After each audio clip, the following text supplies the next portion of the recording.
Hi,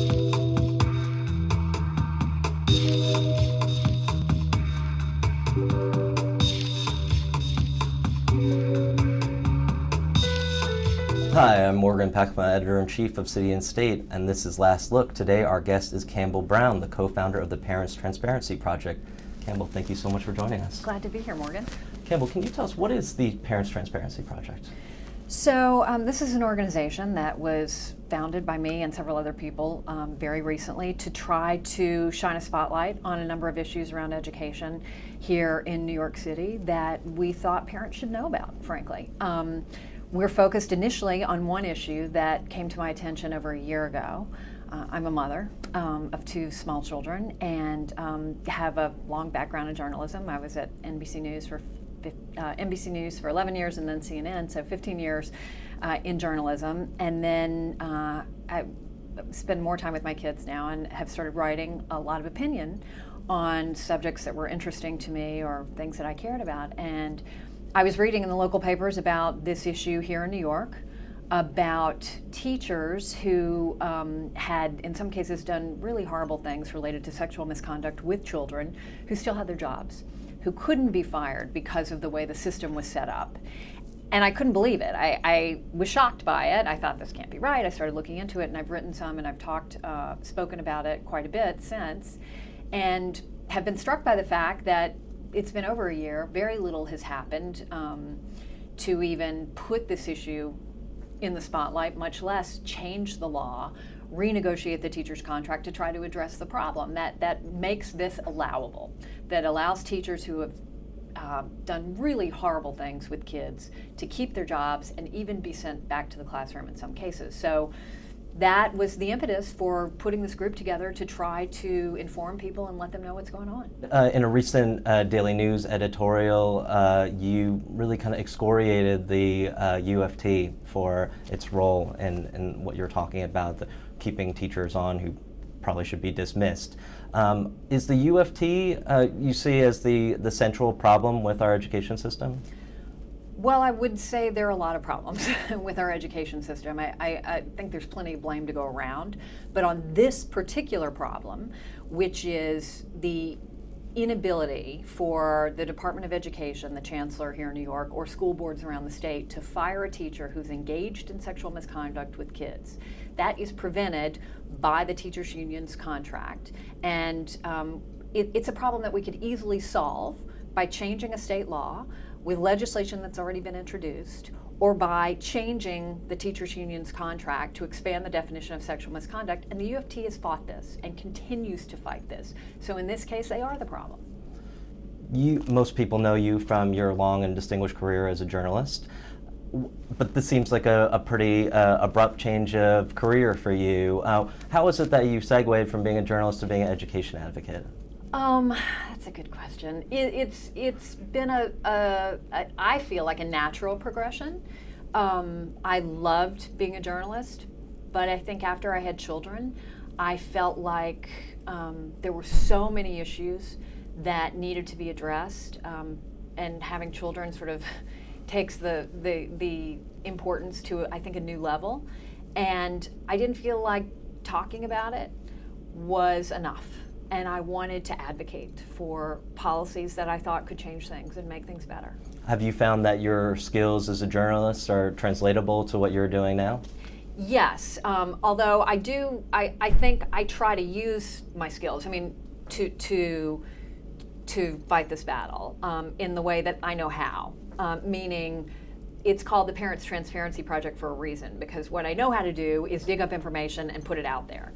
I'm probably less skilled at making an argument, but this isn't an argument. All we're doing is laying out facts for people, facts that I think have been hidden from parents for a long time. And then I think once you see the facts surrounding this issue, there's only one conclusion you can come to, which is this is a terrible problem that has to be solved, and there are easy ways to fix it. Does your organization advocate for any particular approach moving forward to education? Are you particularly allied, for instance, with the charter school movement? I know that you're on the board of Success Academies. Personally, I'm very supportive of charter schools, but our organization isn't focused on that. I think over the long term, we're going to be looking at ways to broaden our focus, but it'll be primarily about trying to educate and inform parents about all aspects of our educational system. I think there's a lot people don't know. It's very bureaucratic. It's very complicated. The contract that sort of defines what happens in the classroom, how teachers behave, how they're paid, how everything works at DOE is a really complex web that needs to be unraveled for parents who have an interest in this and are beginning, when you point out these problems, I think people are really surprised by it. They don't know about it. And the more we can do to just bring this stuff to light, I think it's going to be very valuable as part of the debate and part of the conversation. Do you believe that public schools can be fixed from within, or is the system just so inherently flawed that we have to have some sort of external choices brought into the system in order to ameliorate it? I think it's not one or the other to me. I'm on the board of Success Academies because I think charter schools can be a great part of improving public schools more generally, and great places for innovation that can inform us about things that should be done in district schools. I'm also on the board of an organization called Turnaround that goes into district schools. It's in a number of schools here in New York City, and tries to look at the issue of poverty, which is often part of this conversation between education reformers and the teachers unions about the role poverty plays. Some people believe poverty should be ignored. It's not an issue. I for one don't think that poverty can be ignored. I think in schools where there is a low-income population, we have to treat those schools differently. Turnaround goes in, what they do is send a team of people in to try to evaluate the culture of the school and to train teachers and principals to address the developmental and psychological issues that often go along with schools that are in high poverty neighborhoods, to help teachers address what are different needs that these kids have so that they are better able to learn and retain information. You can't expect these children in some cases, given what their home life is like, to come in to a classroom at the same level a child who's coming from a different home environment. And that has to be looked at too. So I think individually, you can't sort of make one assessment of this is the solution to all of our education problems, especially in a city as diverse as New York with 1.1 million children that we're talking about. You have to look individually at neighborhoods, at school districts, at individual schools, and make decisions about what's best for that school and the population that's attending that school. You're the mother of 2 young children. I have a daughter about your children's age, and my daughter's a public school student in pre-K. And I know that, speaking with a lot of my fellow parents, that there's a lot of apprehension about what the parents perceive as an incursion of charter schools. There's a lot of parents are frightened about the possibility of charter schools. How would you assuage those fears? Well, I think a lot of parents are also desperate to get into those charter schools. There's a reason 58,000 people are on the waiting list for charter schools in this city. I think that tells you right there that people do want choice. If their fears are about co-location, I think you just have to look again, which is what I'm focused on, is the facts. Which there have been a number of studies done by the charter school organization here, and DOE has looked at this, just the overcrowding issue generally. The most overcrowded schools are schools where there is no co-location. The second most overcrowded schools are those where there's co-location between 2 district schools. So this idea that charter schools are moving in and stealing space and making a regular district school worse than it was before is just false. And they're lies that are being spread in these communities to frighten people, and they're simply not true. I think by virtue of the fact that you have 58,000 people on the wait list tells you a lot about where people are in the city in terms of wanting choice and wanting options. There have been multiple polls done on this that time and time again people say they want options and they want to be able to choose, and they don't want this decree coming down from above about what every neighborhood is going to look like and what every school is going to look like. In your estimation, who is the best mayoral candidate to tackle the city's education issues? I am not focused on, I mean, we're not a political organization. We're not working for any candidates or against any candidates. We're trying to work around issues and highlight where the various candidates are on the issues and hopefully make them better on the issues that we think are important. So I'm not endorsing, we wouldn't certainly endorse any of these candidates. We have sent out a survey related to this issue on the sexual misconduct question to all of the mayoral candidates. Christine Quinn and Joe Loda, Saul Albanese, George McDonald have returned our survey and affirmatively sided with us and supported the changes that we'd like to make to solve this problem. The other candidates have avoided addressing the issue and twisted themselves into contortions to avoid addressing the issue because they obviously are siding with the UFT on this, and it's disappointing. But I think given their silence or attempts to avoid addressing the question straightforwardly with a yes or no answer, which is all it requires, that tells you pretty much what you need to know about those candidates. By probing the DOE's problems and looking into our education system, I'm sure you've gotten a crash course or being immersed in New York City politics, and you are a longtime White House correspondent. I was wondering if you had any thoughts on the difference between how politics works nationally and how it works here in the city. Wow. I don't really think at the end of the day it's all that different. I, for one, still like to believe that people go into public office wanting to do the right thing.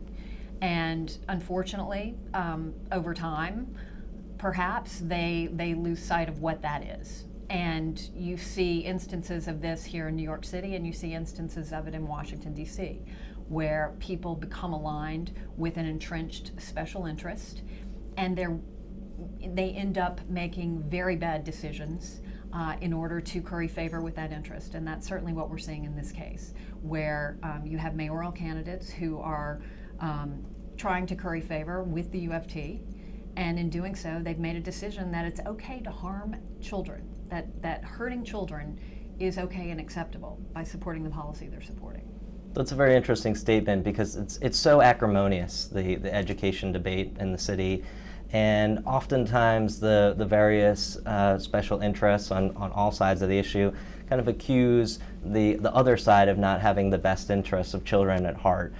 And do you think that's accurate, or do you think that everyone does, is coming from a good place, but they're misguided in the way that they're pursuing the solutions to the problems? Well, let me just give you a couple of examples, and then you tell me what you think.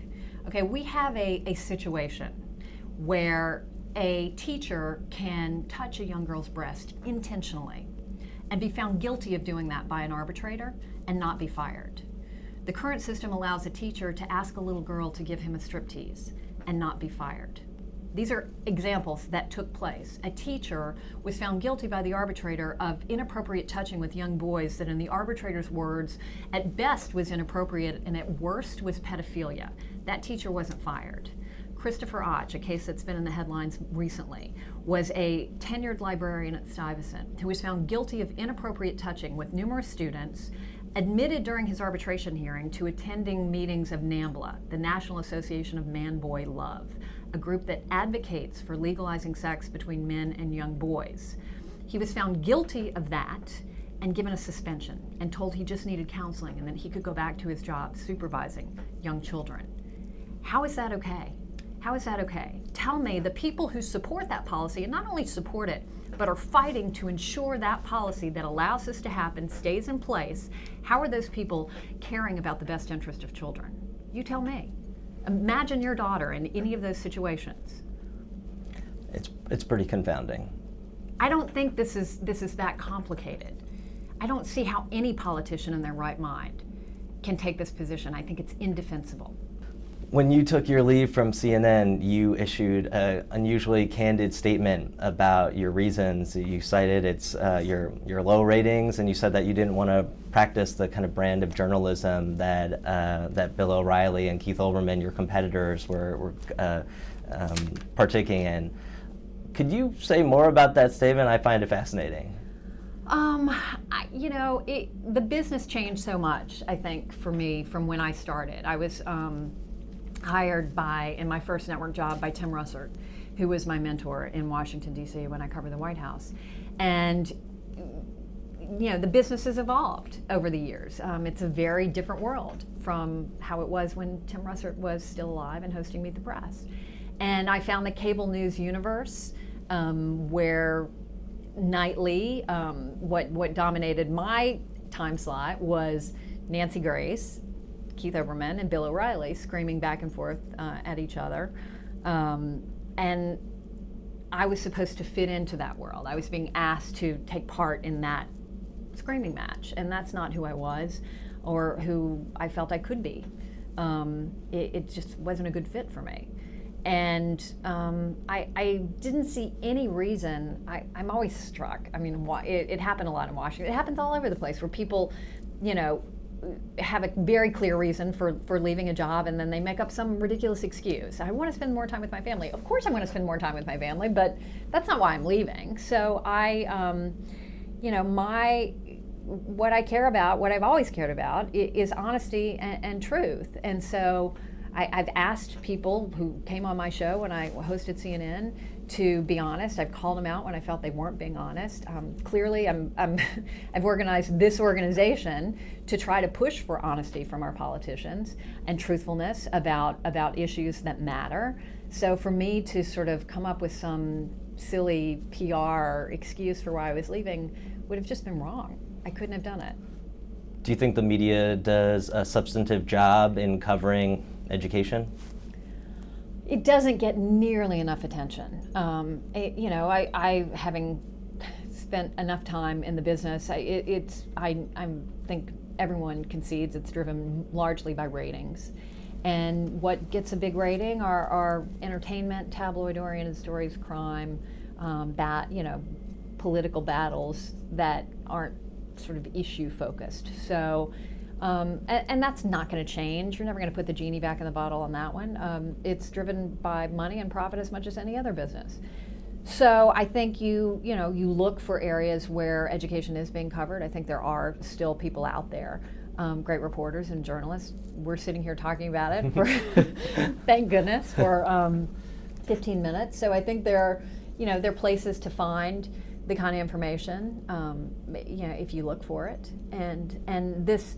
The explosion of sources of information through social media now, I don't think, as some people do, is a bad thing. I like choices. I mean, it requires, I think, you as a consumer of news and information to be more vigilant and more, you have to pay much closer attention to where your information's coming from and who the sources are, and in a way that you didn't if there were only 2 papers to read and 3 evening newscasts to watch.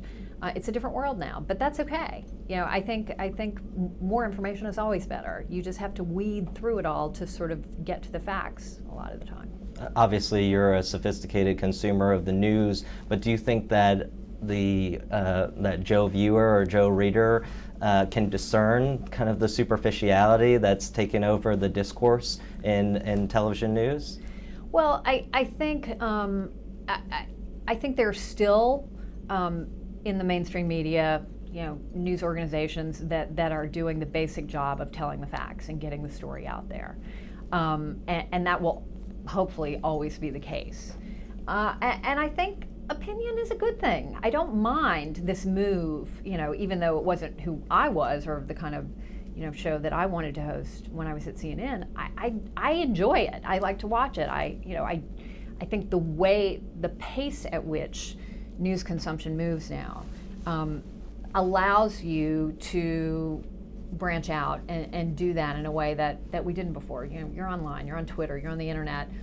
You generally know what happened in the world by the time you come home in the evening. And so if you're a junkie and you want to learn more, then you are interested in hearing an opinion-focused debate about a lot of the issues of the day, whether it's MSNBC on the left or Fox on the right, or I hear CNN's bringing back Crossfire, whatever. I don't think that's a bad thing. I like that in the mix now. I think the way we consume news has changed so much that there's room for that. You're not sort of finding out what happened today at 6 p.m. the way you once did. So, yeah, I mean, do you have a responsibility as a news consumer, to pay closer attention? You do, but that's okay. People should take that responsibility. I wouldn't let people off the hook on that. But that type of opinion journalism, oftentimes you see, like in that crossfire setting, there's a pundit on one side, a pundit on the other side, and it seems to kind of neutralize the truth. And getting back to the education debate, right, you have the union coming from one perspective, the charter school perspective, and then it seems like it's difficult to get through the weeds there and to distinguish, how do you elucidate the truth from these warring factions that are just screaming at each other? Well, I think you focus on the facts, which is, for example, the issue you raised about overcrowding and co-location. What's being said by the union on this front is simply not true. So if you can show people the facts, then it's hard to argue with facts. I mean, what I'm telling you about the sexual misconduct issue, we're just putting facts on the table. Again, I'm not making an argument. 128 cases that DOE of teachers, DOE tried to fire, 128 teachers having substantiated charges of sexual misconduct. Only 33 of those teachers were fired. And I've given you examples of the arbitrator finding guilt and still letting them off the hook. I mean, these are facts. They're there for anyone to see, and I don't know how you argue with that. I don't know how truth gets lost as long as you focus on facts. A few months after you left CNN, your time slot was filled by Parker Spitzer. Yeah. What was your It didn't last very long, did it? No. What was your opinion of Eliot Spitzer as a journalist and as a host? I don't think I ever watched that show. I honest to God, didn't ever turn it on. I was so enthralled with my freedom from that world that I took some time off right after I left to just hang out with my kids and not watch cable news, and I think he was off the air by the time I turned the TV on. Do you have any opinion of his reemergence as a politician? None. Do you think that you'd ever go back to being a journalist? I don't know. I don't. I feel advocacy is much more where I want to be focused right now. Trying to spend time working on issues that I think are really important. I care a lot about education, and I care a lot about the city. And so I feel like I can make a much greater contribution being engaged on these issues right now than yapping on a talk show. but look, I'm grateful to my experiences, for the experiences I had as a journalist, because I have a certain skill set now because of that, that allows me to sort of sort through, like you're talking about, all the fog and the different arguments that are out there and try to get at what really is true. And hopefully bring that to light for people who, as you point out, often get lost in the debate, listening to both sides, try to make an argument. But this isn't about making an argument. This is about trying to bring facts to light so that we can hopefully all work together and find a way out of this situation. Like, I don't want, I'm sure people will try to paint us as anti-union or anti-DOE in certain cases, depending on whoever we're going after on a given issue, because we intend to hold everybody accountable.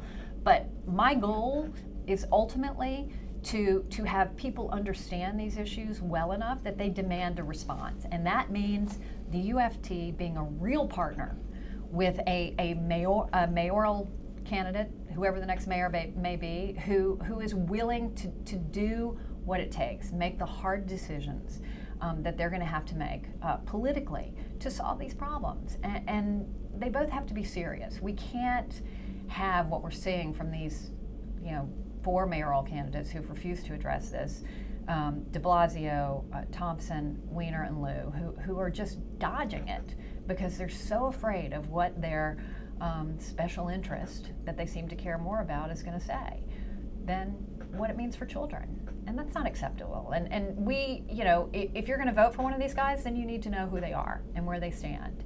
And that's what we intend to do, is bring that to light as much as we can. Campbell Brown, thank you so much for joining us. You're welcome. Great to be here. That's it for this episode of Last Look. For more episodes of Last Look, please go to City and State's website, www.cityandstateny.com.